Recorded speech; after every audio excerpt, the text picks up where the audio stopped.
Hello, welcome back. Today we're going to investigate gravity, centripetal force, motion in a straight line, and we're going to do it in slow motion. So you've all heard of the phrase, an object at rest tends to stay at rest, and an object in motion tends to stay in motion. Now these are both cases unless acted upon by an outside force. So if I throw something into space, it's going to want to go forever and ever and ever. If I have something sitting on the counter, in general it will stay there forever and ever and ever. In both cases, unless acted upon by an outside force.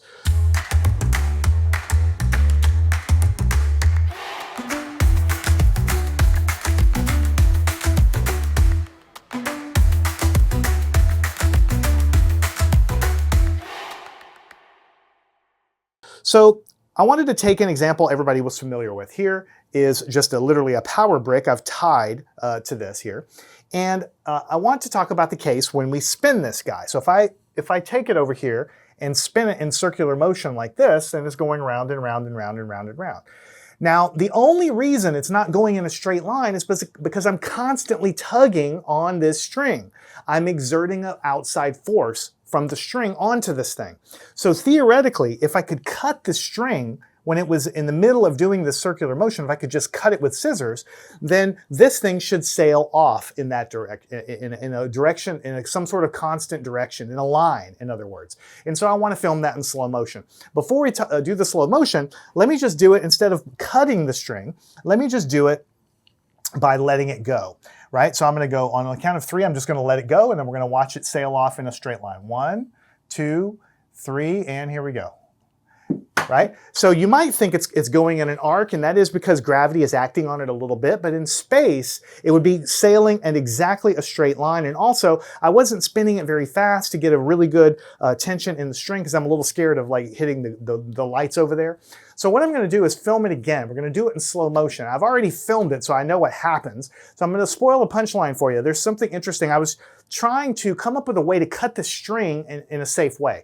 The first thought I had was, well, I'll just clamp a razor blade or a really sharp knife to one of my clamps, and then as I spin this thing around, I'll just bring I'll guide it in, and the string will hit the razor blade and be cut. Well, I tried that. It became very dangerous. I can't spin it fast enough to be sliced through immediately.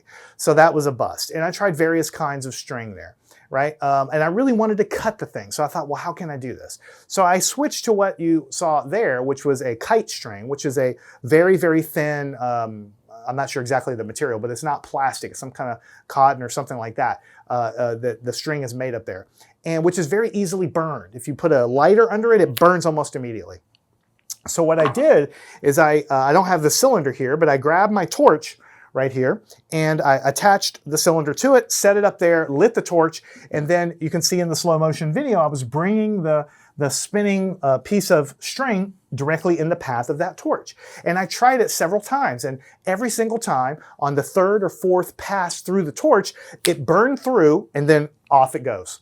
So that's what I did in slow motion. But as you'll see here in a minute, whenever I actually did the actual take that looked the best, what actually happened is, in that particular take, all the other takes, everything worked fine, but in that particular take, the flame didn't actually burn the string. What happened is, the string became untied from the brick itself. And so it did sail off in a straight line, but not because of my flame, it just became untied, and so you can see it fly off in a straight line. So it's kind of like, I could never have planned it like that, right? So now you know why I'm holding it up to this thing. I was trying to burn a bit of the string there to get it to sail away, but I didn't need to in the end. Okay, here we go. You can see the brick going in circular motion. And again, I'm trying to burn a hole through the string, but right at the last minute, if you look at the end where the brick is actually tied to the string, it became untied, by total accident, and then the brick separates from the string. And notice at the point of separation that it's not curved, it goes in very, very close to a straight line. Now here I've added a straight line to show you how close the motion is to being straight. Of course, it is curved a little bit by gravity, so it's not a perfect straight line, but if you did this in outer space with no gravity, it would be exactly straight. Remember Newton, an object in motion will stay in motion unless acted upon by an outside force. Here it is a little bit more close up where you can see the string become untied and the brick flies off in a tangent line to the original circle of motion. All right, so you can very clearly see in slow motion that it goes in a very straight line. We say that at the moment that the string is cut, it sails away on a line that is tangent to the circle. If you have a circle and a line that only touches the circle in one spot, tangent to the circle is what we say, that is the line that it follows, instantly in a straight line. And it would never ever change course unless acted upon by an outside force. But on Earth, we have gravity, we have wind, we have all kinds of things. But in space, it would literally sail away forever. So what would be a picture of this? I want to go a little bit deeper to this because we can actually understand the orbit of the planets and a few other things from this.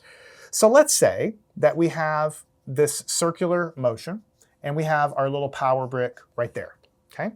Now this power brick is connected by a string to the center, and my hand is in the center, right? And so it's moving with some velocity here, and as it moves position, the velocity is changing direction also, right? So it's going along like this. Now, the only way that I can get this thing to actually work is by exerting a tension on the string. You have to constantly be, as you're moving it around, you have to constantly be tugging to the center. So when it's here, you're tugging down with some like force. I'll just put like force. But as the thing moves over here, you're tugging this way.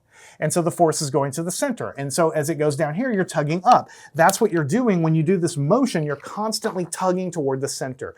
You can kind of think of this as almost gravity.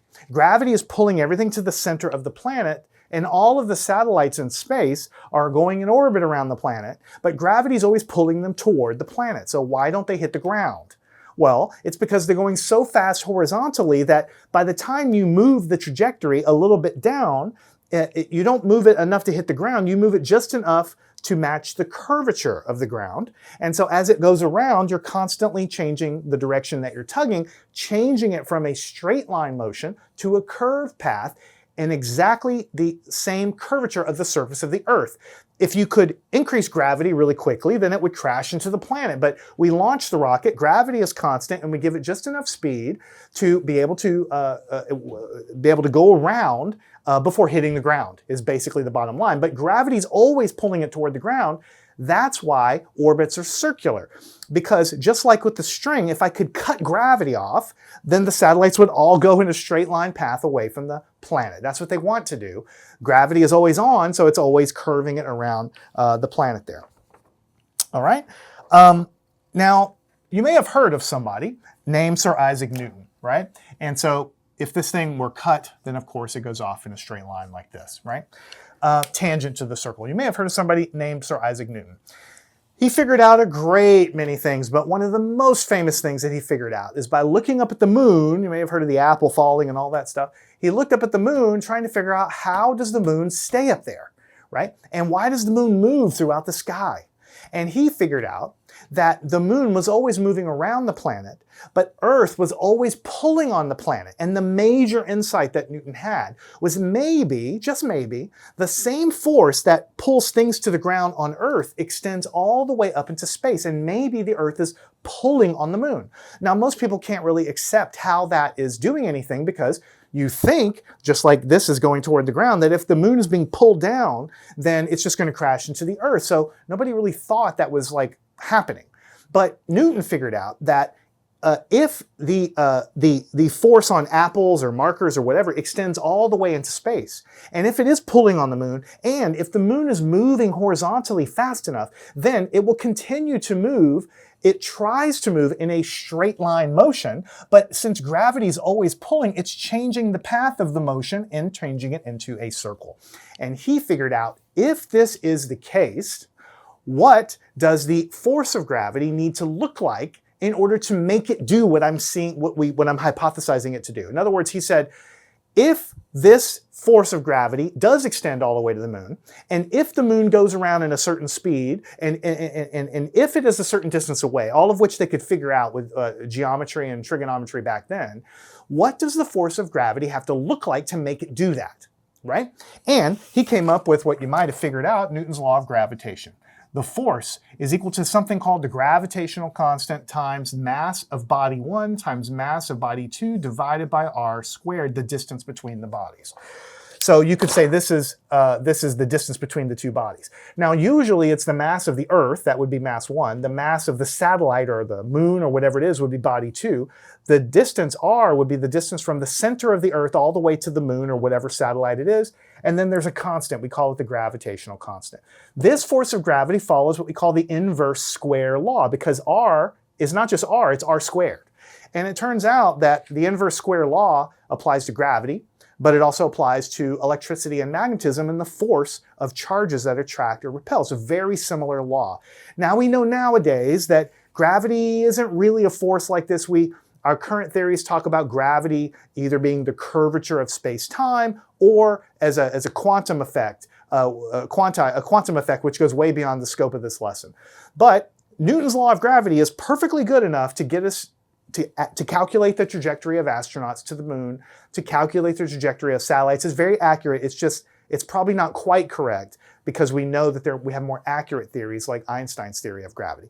But we always learn this in physics because to a very good approximation, it is very, very, very accurate. And he figured that out by looking at how things fall here and saying, what if that extends into space? What does the force of that gravity have to look like? In other words, it falls off as 1 over r squared, and it's the product of the two masses on the top. So if you make the mass of the Earth bigger, the force of the gravity gets bigger. If you make the mass of the moon bigger, then you make the force of gravity bigger. If you make the distance between them bigger, then gravity gets much smaller. And much very rapidly because it's divided by r squared. All right. Now, let me go back to one thing I said a minute ago and I glossed over it. Right? I said an object in motion tends to stay in motion unless acted upon by an outside force. Really, it should be revised. It should say something like an object in motion tends to stay in motion in a straight line, unless acted upon by an outside force. Now, the only thing I added was in a straight line business. But the reason I'm telling you this here is because I want to go a little level deeper. The point of this lesson was to show the concept of inertia, that by spinning something around with the string has a tension in it, it's pulling on the thing, and that's the only reason it's going in a circular motion. If you cut the string, or if you eliminate gravity, then the motion is going to follow a straight line trajectory, which is what Newton's laws tell us that it will do. Right? Without gravity, things move in a straight line. Without that string tugging on the path, it's going to move in a straight line. But I want to talk about what does it mean to go in a straight line, right? That sounds obvious because from here to here, that's a straight line. But you got to remember that your notion of a straight line is taught to you in geometry class a long time ago. You learned that a straight line is something governed by the Pythagorean theorem. You learned that if you consider these all straight lines, then there's a side A and a side B and a side C. And you could put this on a coordinate system with an XY grid and all that.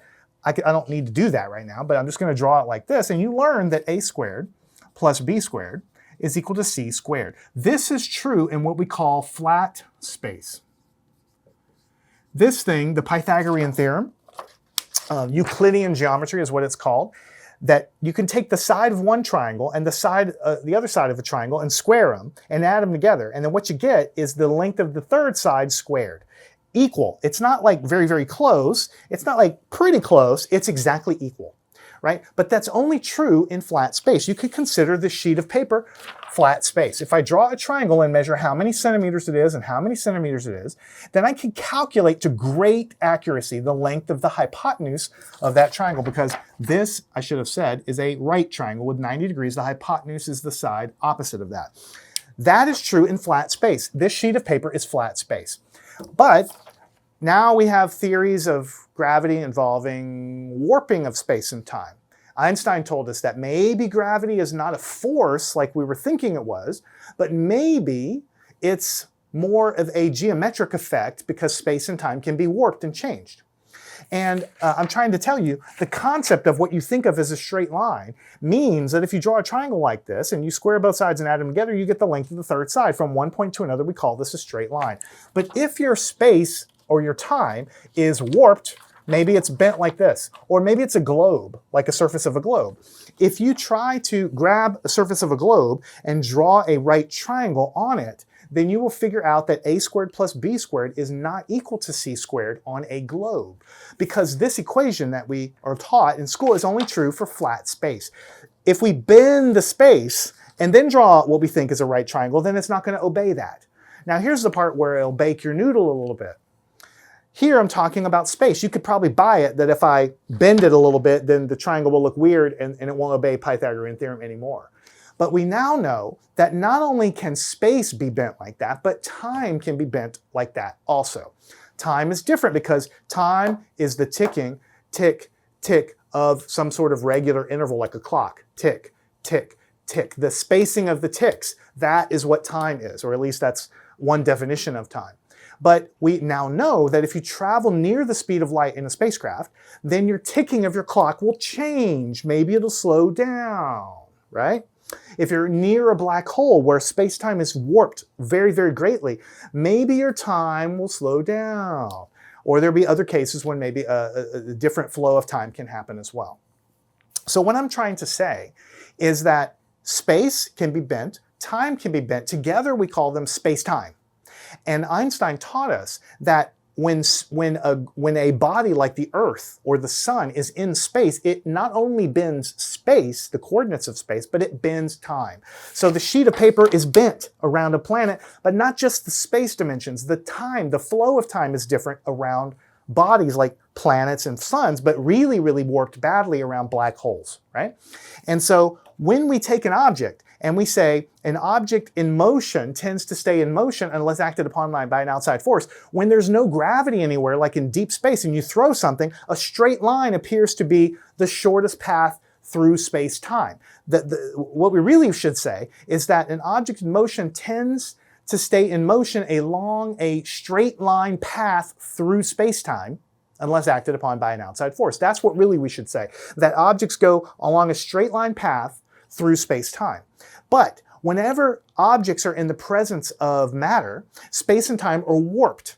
And so a straight line path through a curved four-dimensional space-time, where space and time are both curved, a straight line path through that might look like a curved trajectory to you. And that's why around this Earth, when we drop something, it tends to accelerate downward.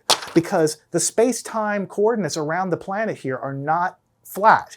They are, in other words, they don't obey this Pythagorean theorem. Because space and time, according to Einstein, in the geometric view of gravity, they do not obey the Pythagorean theorem. Now I'm simplifying a lot because in reality, you know, there's x, y, z, and there's also time, and this version of the Pythagorean theorem is a little bit different when you involve the time coordinate. But when you study relativity theory, you're going to learn about something called the SpaceTime Metric. It looks very similar to the Pythagorean theorem. It's the space coordinate squared, the time coordinate squared, and then it's equal to the metric squared.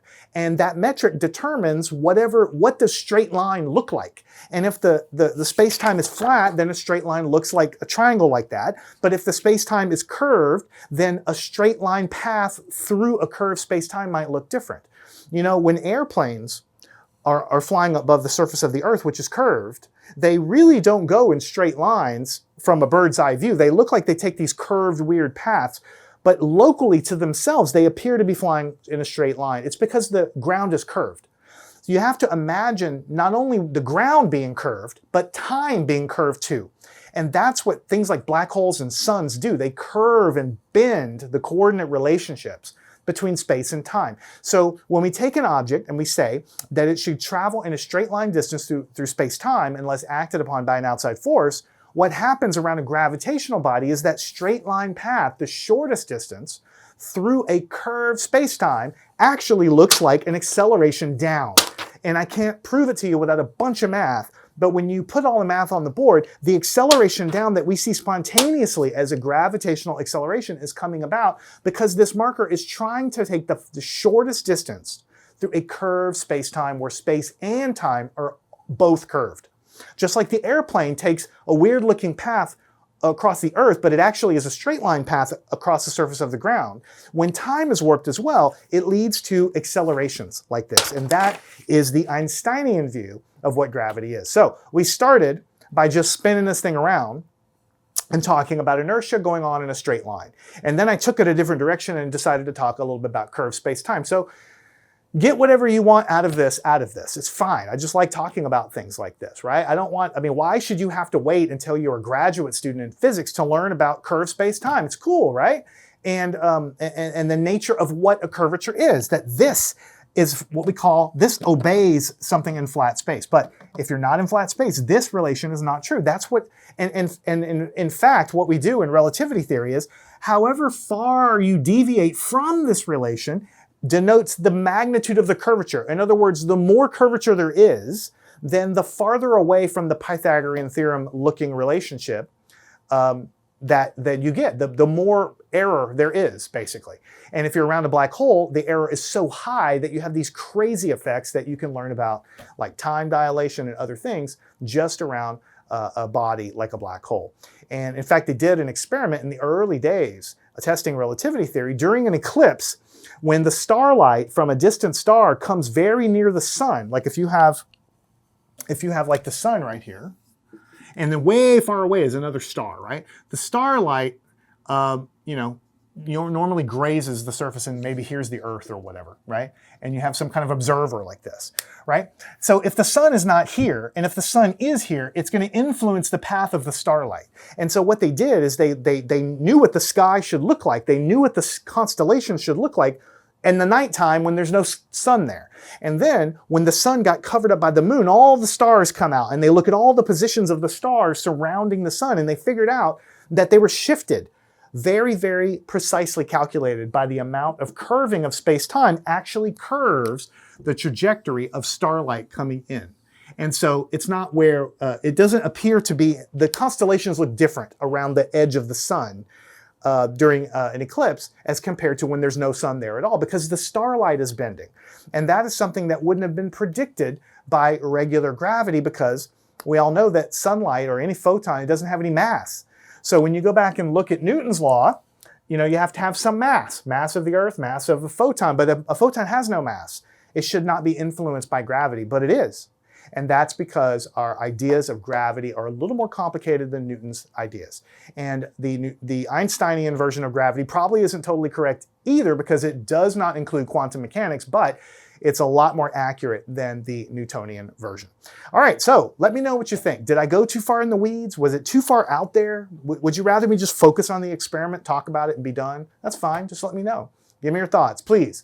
I'll follow you along. I'll see you in the next one. Learn anything at mathandscience.com.